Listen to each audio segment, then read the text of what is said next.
Hello students, welcome to your SST class. Today we will study class 7's geography, chapter 5th and the name of the chapter is water.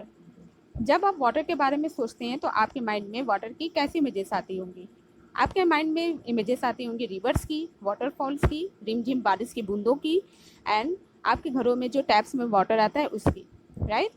बच्चों लोग को बारिश के पानी में paper boat बना करके फ्लोट करना बहुत ही पसंद होता है, लेकिन जब नून टाइम होता है तब ये जो बारिश की पानी है वो वैनिश हो जाता है। तो ये पानी कहाँ जाता है? Let's understand. The sun's heat causes evaporation of water into vapor. When the water vapor cools down, it condenses and forms clouds. From there, it may fall on the land or sea in the form of rain, snow or sleet. बारिश की जो बूंदे या बारिश जो भी पानी होता है वो सन की हीट की वजह से क्या होता है? इवेपोरेशन होता है और वेपर में तब्दील हो जाता है, भाप बन जाता है। भाप बन करके ये ऊपर जाता है और क्लाउड का फॉर्म करता है। फिर वहाँ से ये वापस प्रेसिपिटेशन के रूप में यानी बारिश की बूंदे के रूप में वापस ज़मीन पे आ जाता है, जिसे हम प्रेसिपिटेशन कहते हैं। Okay, the process by which water continually changes its form and circulates between oceans, atmosphere and land is known as water cycle. अब ये जो कंटिन्यूसली जो सर्कुलेशन है, जो चलता रहता है, यानी कि ओशन वाटर का एटमॉस्फेयर में जाना, एटमॉस्फेयर में वो किसके रूप में जाता है? वेपर के रूप में, भाप के रूप में, और फिर ऊपर जा कर के वो बादल का बनना और फिर बारिश की बूंदे के रूप में वापस ज़मीन में आना, प्रेसिपिटेशन जिसे कहते हैं। यही इसी जो प्रोसेस है इसे हम वाटर साइकिल के नाम से जानते हैं और ये हमेशा चलता रहता है। ठीक है, अब आते हैं हम लोग नेक्स्ट पैरा पे। The major sources of fresh water are the rivers, ponds, springs and glaciers. जो मेन सोर्स है वाटर की, वो फ्रेश वाटर की, वो क्या क्या है? रिवर्स है, पॉन्ड्स है, स्प्रिंग्स है एंड ग्लेशियर्स है। The ocean bodies and the seas contain salty water. जो ओशन बॉडीज और जो सीज में जो रहते हैं पानी, वो सॉल्टी वाटर होता है। The water of the ocean is salty और saline as it contains large amount of dissolved salts.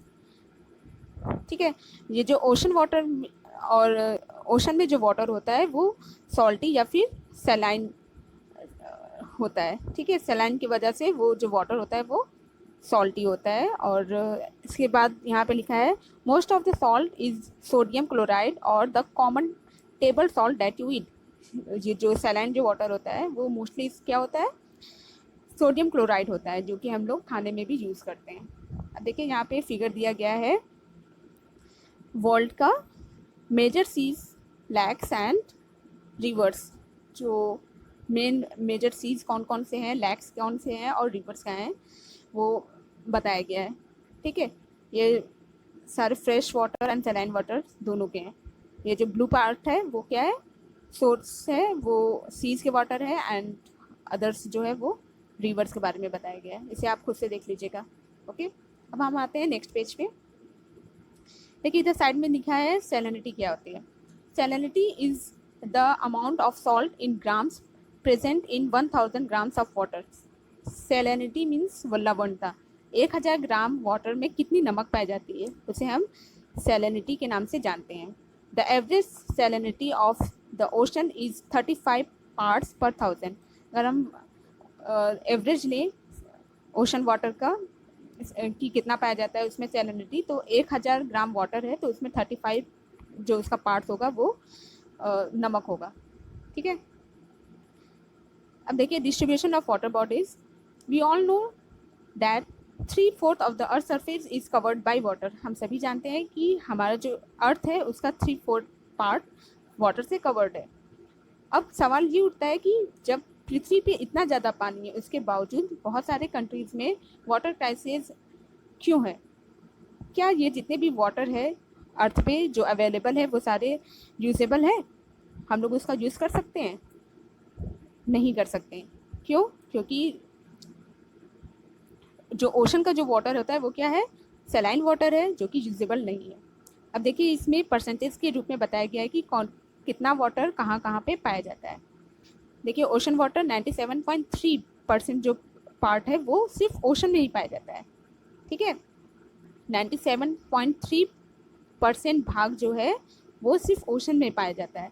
और उसके बाद आइस केप्स के रूप में है 2% वाटर, वो प्रिजर्व्ड है। एंड उसके बाद जो बच रहा है 1 पॉइंट समथिंग वो डिस्ट्रीब्यूट है, जो कि फ्रेश वाटर है, जो यूजेबल है। ठीक है, अब इसी से समझ लीजिए कितना कम पानी है जिसको जो कि फ्रेश है और जिसे हम यूज़ करते हैं। पानी तो पृथ्वी पे बहुत ज़्यादा है, ठीक है, लेकिन पूरा अगर हम 100% मान रहे हैं तो 97% पार्ट जो है वो तो सिर्फ ओशन में ही है, और बच रहा है सिर्फ 3 पॉइंट समथिंग। उसमें से भी 2% क्या है, आइस केप के रूप में है, जो ग्लेशियर के रूप में है, और बचा है 1% वो हम लोग यूज़ कर रहे हैं। इस वजह से अदर कंट्रीज़ में, बहुत सारे कंट्रीज़ में वाटर क्राइसिस है। अब देखिए इधर बॉक्स में क्या दिया है, डू यू नो में डेट्स, ठीक है, dead sea in Israel has salinity of 340 grams per litre of water. Dead sea Israel में पाया जाता है जिसकी सैलिनिटी है 1 पर लीटर वाटर में 340 ग्राम्स। बहुत ज़्यादा है ना। इससे पहले हम लोग क्या पढ़े थे कि एवरेज कितना होता है 35 ग्राम, लेकिन डेड सी में कितना पाया जाता है 340 ग्राम सैलिनिटी। और इस पानी में डेड सी में जो पानी रहता है उसमें स्विमर लोग अच्छे से फ्लोट कर सकते हैं, क्योंकि नमक की वजह से इसकी डेंसिटी बहुत हाई हो जाती है। ठीक है, ये एक्टिविटी है, इसको आप खुद से करके देख लीजिएगा। इस तरह से हम लोग को समझ में आता है कि वाटर, फ्रेश जो वाटर है वो बहुत ही कम है, और हम लोग को कितनी केयरफुली इसको यूज़ करना चाहिए। अब आते हैं हम लोग नेक्स्ट पेज पे, ओशन करेंट्स। बीच के साइड हम लोग को चलना, नंगे पाँव चलना बहुत ही अच्छी सी फीलिंग आती है, क्योंकि वहाँ का जो माहौल होता है, मतलब ठंडी ठंडी हवाएं चलती है और पक्षी लोग चहचहाते हैं, और पानी की जो आवाज़ रहती है, मतलब जो लहरें आती हैं उसकी जो आवाज़ है एकदम म्यूज़िक की तरह लगता है। इस वजह से जो माहौल होता है वो बहुत ही प्लीजेंट हो जाता है। ठीक है, unlike the calm waters of ponds and lakes, ocean water keeps moving continuously। देखिए पोन्ड्स का एंड लेक्स का जो वाटर वो बहुत ही कॉम होता है, बहुत ही शांत होता है, लेकिन ओशन वाटर की बात करें तो वो हमेशा गतिमान होता है, मूव करता रहता है। तो इस वजह से ओशन के जो मूवमेंट के आधार पे ओशन के जो सर्कुलेशन, इसको 3 पार्ट में डिवाइड किया गया है, वेव्स, टाइड्स एंड करेंट्स पे। ठीक है, देखिए इधर बॉक्स में दिया गया है कि 22 मार्च को हम लोग सेलिब्रेट करते हैं वर्ल्ड वाटर डे, ताकि वाटर को कंजर्व किया जा सके। अब आते हैं नेक्स्ट पेज पे। देखिए इधर बॉक्स में दिया गया है, waves are formed when winds scrape across the ocean surface. Ocean surface पे जब विंड स्क्रैप करती है, बहुत तेज हवाएं जब चलती हैं, तब वेव्स फॉर्म्ड होता है, यानी कि तरंगे उत्पन्न होती हैं। The stronger the wind blows the bigger the wave becomes. जितनी तेज हवाएं चलेंगी उतने ही तेज तरंगे उत्पन्न होगी, वेव्स उत्पन्न होगी। ठीक है, और इसमें बताया गया कि अगर आप बीच के पास गए हैं, अगर फुटबॉल खेल रहे हैं, पानी में चला जाता है तो क्या होता है, वो वापस बीच के साइड या सी शोर के पास वापस आ जाता है। ठीक है, when the water on the surface of the ocean rises and falls alternately they are called waves. ये जो पानी का कंटिन्यूसली ऊपर उठना और नीचे जाना, उसे हम वेव्स के नाम से जानते हैं। ओके, देखिए ये पिक्चर दिया गया है वेव्स का, इसमें भी अच्छे से समझाया गया है। ये देखिए वेव्स ऊपर, ये जो लहरें हैं ऊपर नीचे जो हो रही है वही वेव्स है। During a storm the winds blowing at very high speed form huge waves.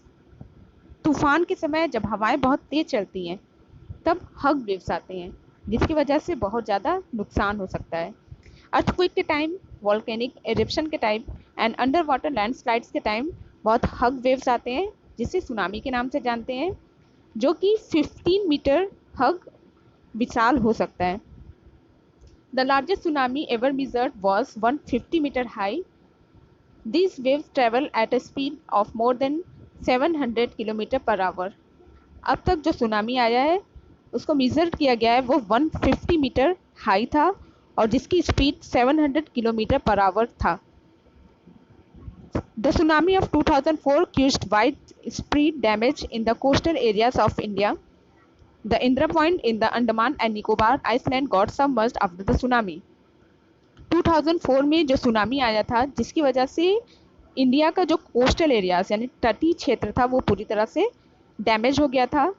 और अंडमान निकोबार द्वीप समूह में इंदिरा पॉइंट पड़ता है जो कि डूब गया था सुनामी के बाद।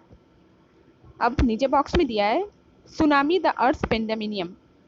सुनामी अर्थ का तांडव, यानी सुनामी आने से अर्थ पे क्या क्या तांडव या क्या क्या बर्बादी हुई थी वो इसमें बताया गया है। आप इसे खुद से पढ़ लीजिएगा। अब हम लोग आते हैं अपने नेक्स्ट टॉपिक पे, टाइड्स यानी कि ज्वार भाटा। दिन में 2 बार नियमित रूप से ओशन वाटर का ऊपर उठना और नीचे गिरना टाइड्स कहलाता है। और जब ओशन वाटर उठ करके बीच को पूरी तरह से डुबो देता है उसे हाई टाइड्स के नाम से जानते हैं। और जब वाटर फॉल्स होता है यानी वापस समुद्र की ओर पानी वापस लौटने लगता है तो उसे लो टाइड के नाम से जानते हैं। ओके, बातें हम लोग न्यू पेज पे। देखिए अब ये क्वेश्चन उठता है कि टाइड आते क्यों हैं। टाइड सन एंड मून की ग्रेविटेशनल पुल की वजह से टाइड क्रिएट होता है।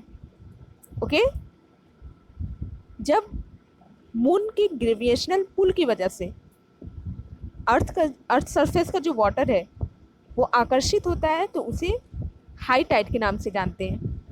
और हाई टाइड कब होता है, जब सन मून एंड अर्थ तीनों एक सीध में होते हैं, एक लाइन में होते हैं, तो जो ग्रेविटेशनल पुल गुरुत्वाकर्षण बल है वो बहुत ज़्यादा तेज रहता है, यदि बहुत अधिक लगता है तो टाइड्स बहुत हाई होती हैं जिसे स्प्रिंग टाइड के नाम से जानते हैं। देखिए इधर पिक्चर में भी दिखाया गया spring Tide.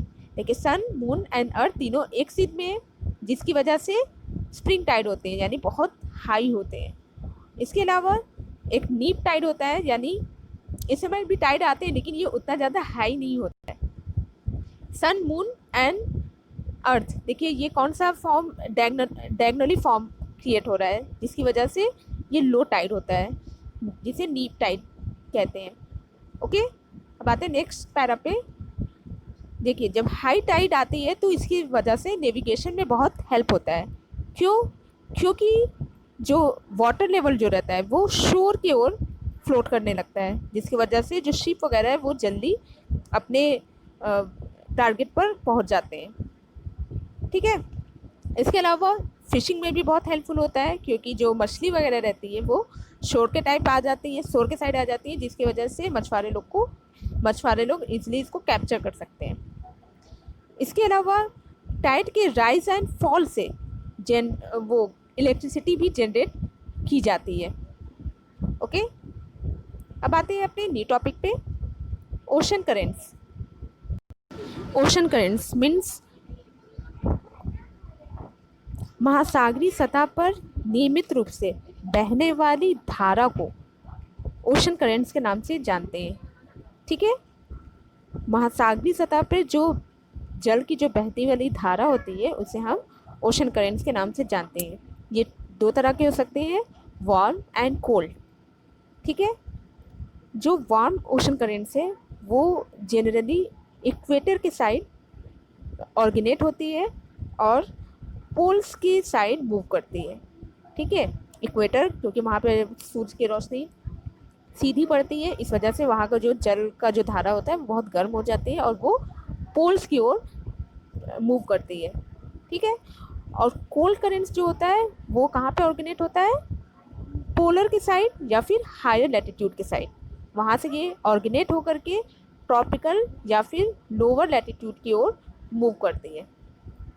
Okay, Labrador ocean currents जो कि एक कोल्ड करेंट्स है और गल्फ स्ट्रीम वार्म करेंट्स है। ठीक है, ये दोनों नाम याद रखिएगा, लैब्राडोर कोल्ड करेंट है and gulf stream warm. Okay, इसके अलावा जो महासागरीय जो जल की धाराएं ठंडी या गर्मी, इसकी वजह से जो आसपास का जो क्षेत्र है वो भी इन्फ्लुएंस होता है, प्रभावित होता है। अगर गर्म जल धारा है तो वहाँ जिस एरिया में ये पानी बहता है वहाँ का जो टेम्परेचर है वो भी गर्म होगा और ठंडी जहाँ रहेगा ठंडी धारा जहाँ बहेगी वहाँ का एरिया ठंडा होगा। ओके, अब जहाँ पे वार्म और कोल्ड ओशन आपस में वार्म एंड कोल्ड जलधाराएं आपस में मिलती है वहाँ का जो टेम्परेचर होता है वो बहुत ही बेस्ट होता है, और वहाँ पे फिशिंग बहुत अच्छे से की जा सकती है। ठीक है।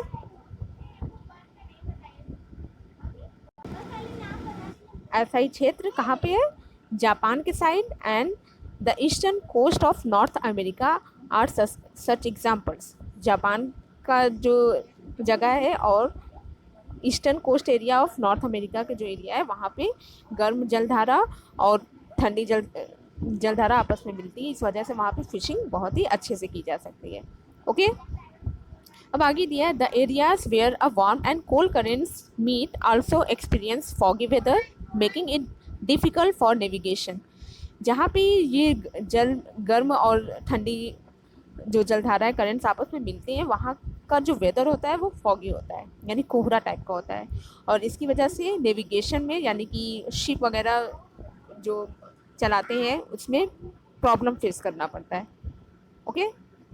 उम्मीद है कि आपको समझ में आ गया होगा। देखिए ये ओशन करेंट्स के जो डायरेक्शन है वो बताया गया है कि कौन किस डायरेक्शन में महासागरीय जलधाराएं बह रही है। ठीक है, इसे आप देख लीजिएगा। ओके, इसके अलावा ये चैप्टर हमारा कंप्लीट होता है। नेक्स्ट डे हम लोग एक्सरसाइज सॉल्व करेंगे। Okay, thank you.